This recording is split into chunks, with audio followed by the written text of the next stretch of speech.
Welcome everyone to my Loft suite in Chateau Elysee. So it's been a while. So we are almost done with the renovation, and actually we have accepted guests for this unit already. So this is 18 square meter unit in Lafayette clusters of Chateau. So right now I'll just gonna give you a quick overview of the entire unit. So we have the smart TV with Netflix. So there. So that's the entrance. You'd appreciate the design once na nakita niyo yung old design neto, which I did also when I was just on my 20s.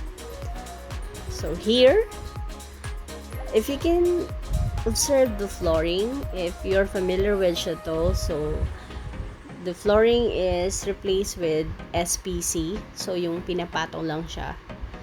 And so sa taas, we have a full-size bed, so it can accommodate 2 people.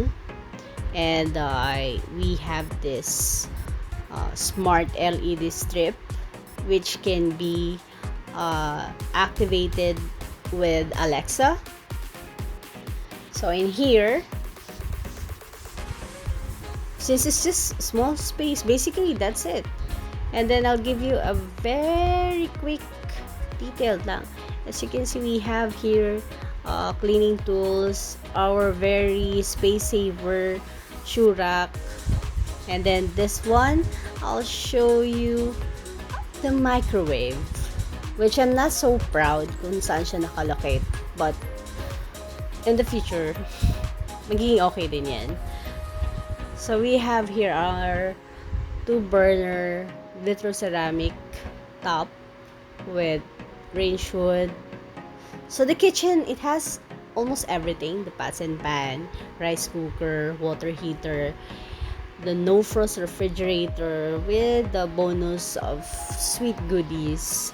So nandyan din yung plates natin.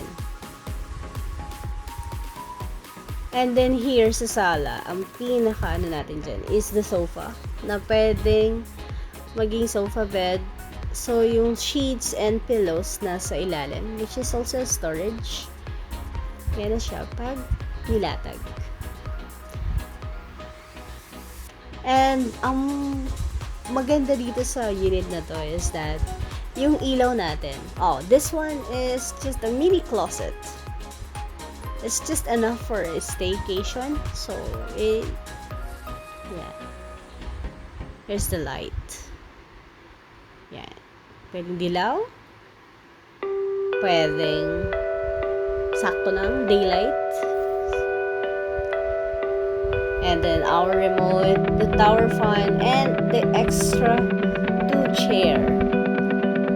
And this side table, the